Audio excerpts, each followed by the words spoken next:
Voilà, le thème aujourd'hui, c'est donc le théorème des valeurs intermédiaires. La question à laquelle on doit répondre, c'est comment utiliser le théorème des valeurs intermédiaires. Exemple, soit f une fonction définie sur R, donc voici le tableau de variation. La question qui est posée est la suivante. Déterminez en justifiant le nombre de solutions de l'équation f de x égale 4, puis le nombre de solutions de l'équation f de x égale moins 2. Deuxième question, sans justification, donnez le nombre de solutions de l'équation f de x égale m selon les valeurs du réel m. Le nombre de solutions de l'équation f de x égale 4. Il faudrait qu'on regarde le tableau de variation. On doit regarder le tableau de variation et repérer le nombre 4 ici ou là, ou là. Alors, est-ce qu'on est d'accord que entre moins 2 sur l'intervalle moins 2 plus l'infini, est-ce qu'on est d'accord que 4, le réel 4, alors, un instant, hop.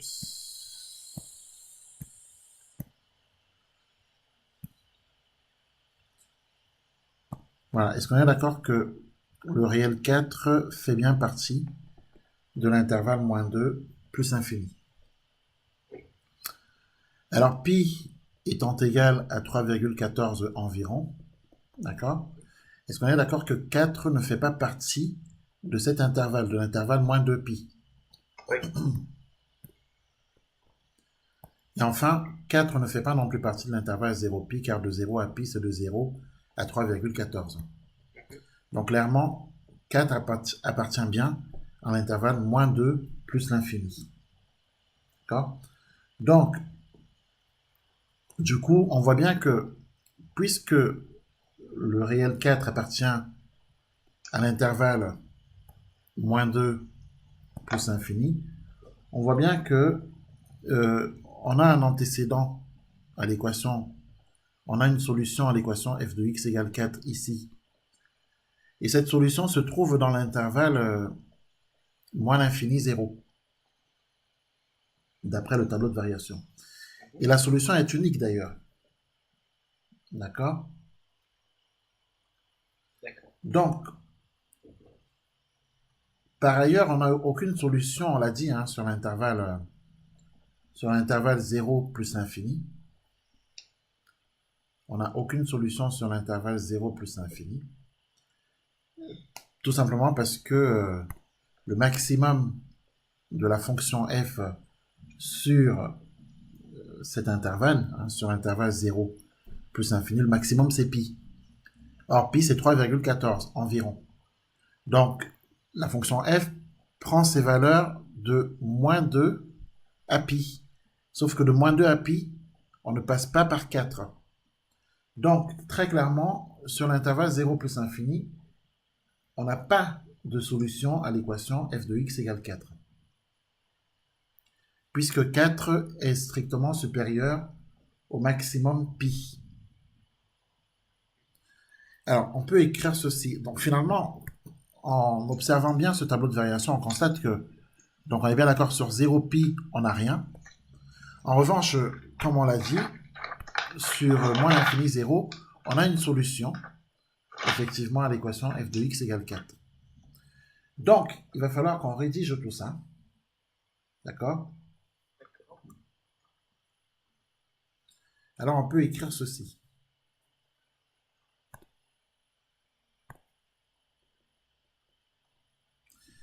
Tout d'abord, il faut qu'on dise que la fonction f,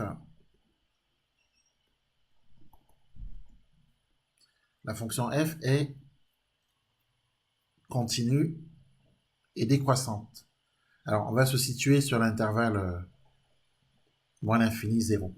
D'accord?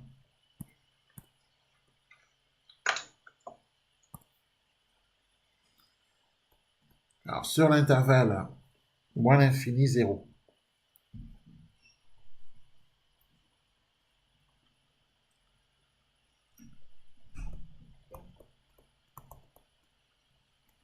D'après, bien sûr, le tableau de variation.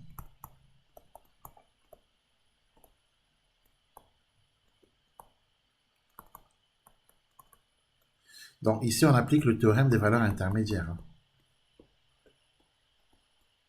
Donc, sur l'intervalle moins l'infini 0 d'après le tableau de variation, on peut dire que la fonction f est continue.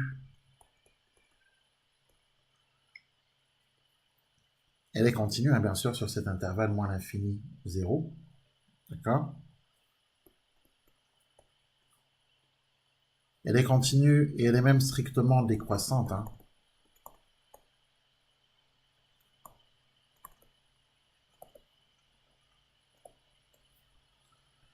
La fonction f est continue et strictement décroissante sur l'intervalle moins l'infini 0 d'après le tableau de variation. On voit bien que le nombre réel 4 est compris entre moins 2 ici et la limite quand x tend vers moins l'infini de la fonction f. Donc ça, on va l'écrire. Donc 4 est compris entre... Alors, moins 2, c'est f de 0. Hein, entre f de 0, donc entre f de 0, qui est égal à moins 2, hein, on est d'accord. Et la limite quand x tend vers moins l'infini de la fonction f, qui est égale à plus l'infini. D'accord? Alors, ces conditions étant réunies, c'est suffisant pour dire que d'après le corollaire du théorème des valeurs intermédiaires,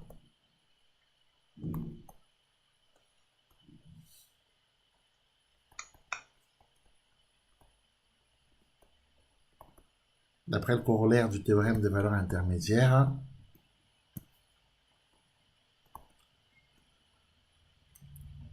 l'équation f de x égale 4, eh bien, admet une solution unique sur l'intervalle moins l'infini 0. Admet une unique solution sur R-, hein, sur l'intervalle moins l'infini 0. Donc voilà comment on peut justifier ici que l'équation f de x égale 4 admet une solution unique sur l'intervalle moins l'infini 0. Mais attention, la question est posée sur grand R. Il faudrait maintenant qu'on justifie qu'on n'a pas de solution à l'équation f de x égale 4 sur l'intervalle 0,4 et qu'on justifie qu'on n'a pas de solution à cette équation sur l'intervalle 4 plus l'infini. D'accord? Donc, pour justifier ça, on peut écrire ceci. On peut écrire que... Alors, cette fois-ci, on se place sur l'intervalle 0,4. Hein, on est bien d'accord. Hein.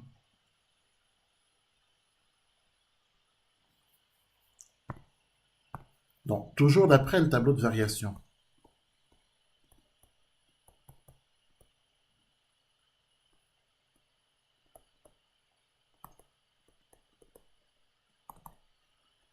Sur l'intervalle 0,4,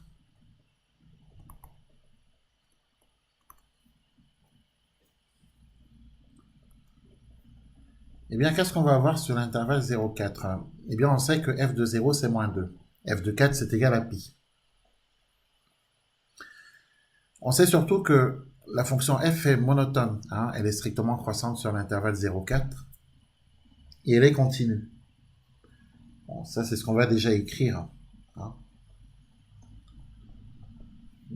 Donc f est strictement croissante et continue.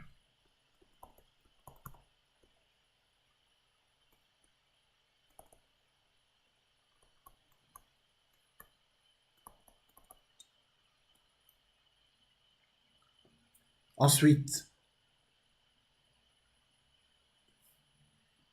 4 justement n'appartient pas. 4 n'appartient pas à l'intervalle moins 2 pi. D'accord? 4 n'appartient pas à l'intervalle moins 2 pi. 4 n'est pas compris entre f de 0 et f de 4.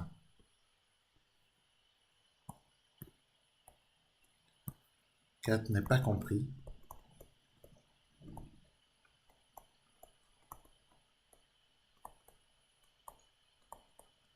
entre f de 0 qui est égal à moins 2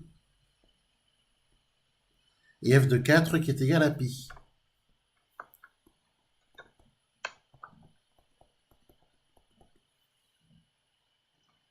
D'accord? Donc, très clairement, l'équation f de x égale 4 n'a pas de solution dans l'intervalle 0, 4.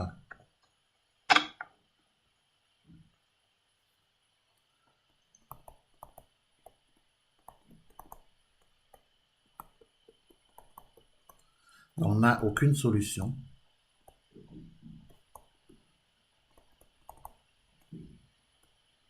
sur l'intervalle 0, 4. Voilà, il faut faire la même chose pour l'intervalle, sur l'intervalle 4 plus infini. Donc toujours d'après le tableau de variation,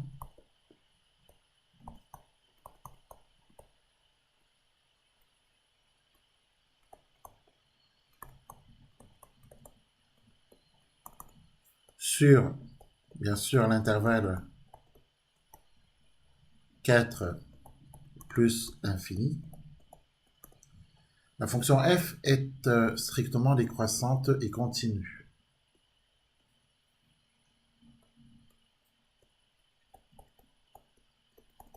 Strictement décroissante et continue.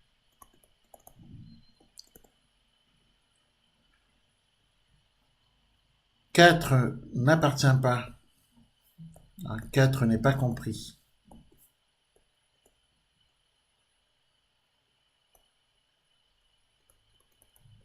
entre...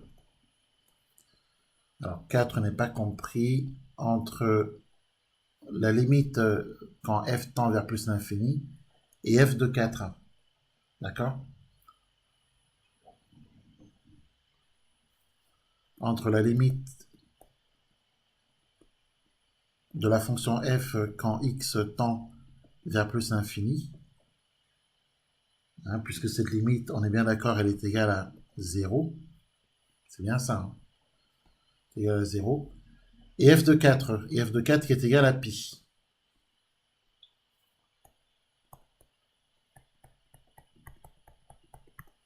Donc 4 n'est pas compris entre 0 et pi. D'accord? Donc, d'après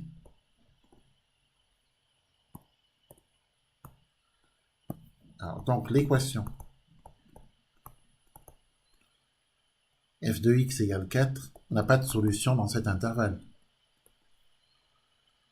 D'accord? N'a aucune solution sur l'intervalle 4 plus l'infini.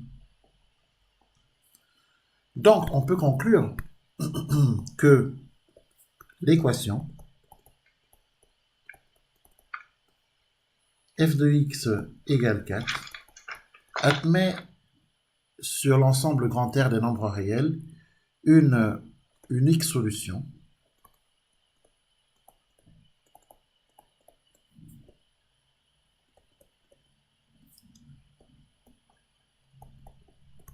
et cette solution se trouve sur l'intervalle, on l'a dit, moins l'infini 0. Et cette solution, si on la nomme alpha, alpha se trouve ici, sur l'intervalle 0 plus infini. Pardon, sur l'intervalle moins l'infini 0. Voilà. Est-ce que c'est bien compris?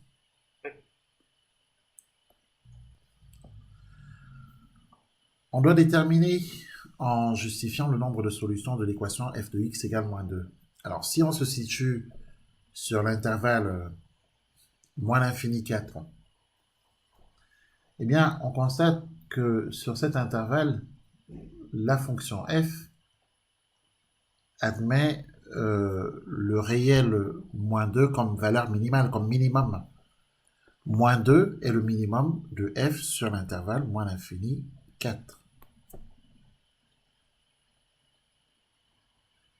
D'ailleurs, la fonction f ne prend la valeur moins 2 une seule fois sur cet intervalle moins l'infini 4.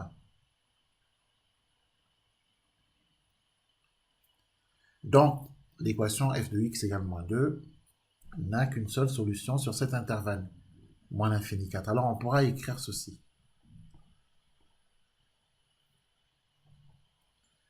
On pourra écrire ceci d'après le tableau de variation.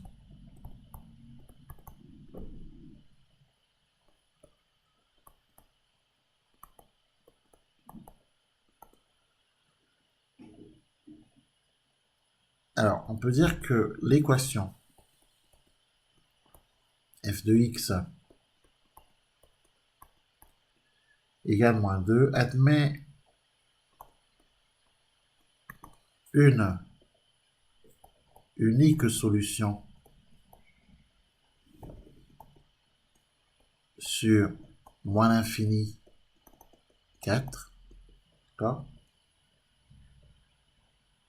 Puisque, comme on l'a dit, moins 2 est le minimum de f sur cet intervalle.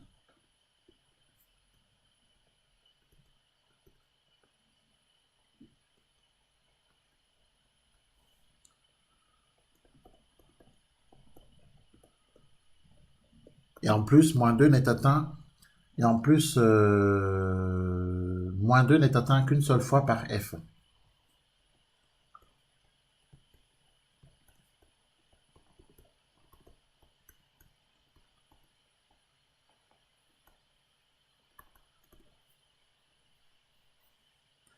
En revanche, on pourra remarquer que sur l'autre intervalle 4 plus l'infini, d'accord? On pourra remarquer que sur l'intervalle 4 plus l'infini,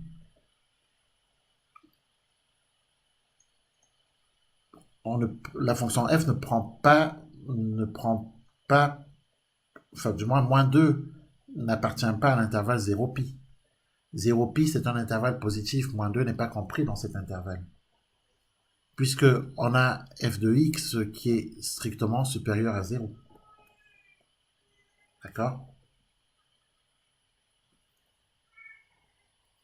On a précisément f de x qui est compris entre 0 et pi. Donc, moins 2 n'appartient pas à cet intervalle. Okay. D'ailleurs, 0 est strictement plus grand que moins 2. Oui. Voilà. Et ceci pour tout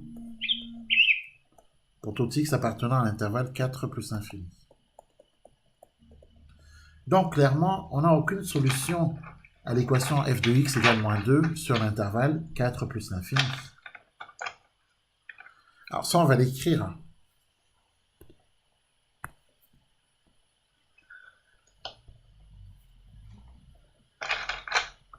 Donc, on peut écrire qu'aucune solution sur l'intervalle 4 plus l'infini, à l'équation, bien sûr, f de x égale moins 2,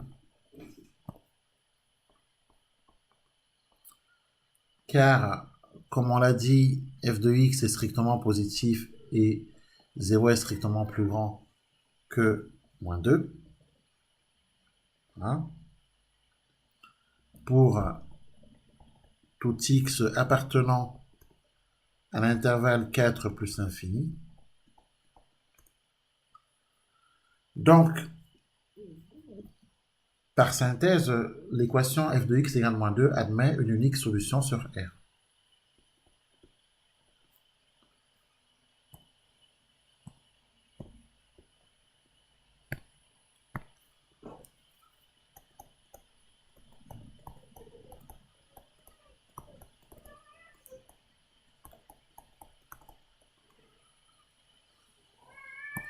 Alors l'équation f de x égale moins 2.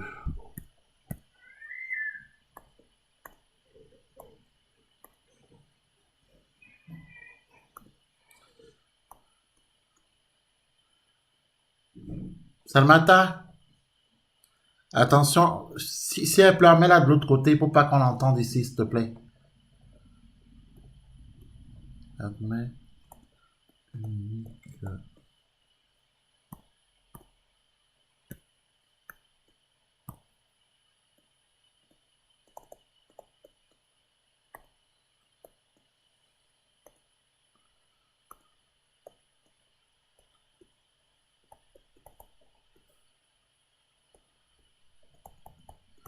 Voilà, donc l'équation f de x égale moins 2 admet une unique solution sur grand R.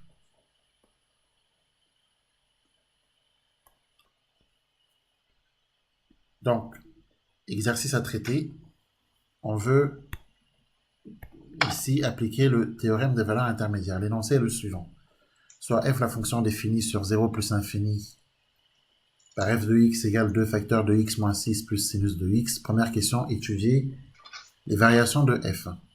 Évidemment, on l'a dit, pour étudier les variations de f, il faut justifier de la dérivabilité de f. Il faut calculer f' de x, rechercher le signe de f', donner les variations de f. Deuxième question, déterminer la limite de f en plus l'infini. Surtout pensez que le sinus de x est encadré par moins 1 et 1 quand x parcourt l'ensemble des nombres réels. Et à partir de là, faire un encadrement de f de x, à partir de cette inégalité, on encadre f de x, on utilise l'un des théorèmes de comparaison pour déterminer la limite de la fonction f quand x tend vers plus l'infini. Troisième question. Déterminer le nombre de solutions de l'équation f de x égale 0. Là, évidemment, il faut faire le tableau de variation de la fonction f et on utilisera ici le corollaire du théorème des valeurs intermédiaires pour déterminer ce nombre de solutions. Dernière question, donner une valeur approchée à 10-2 près des antécédents de 0 par f.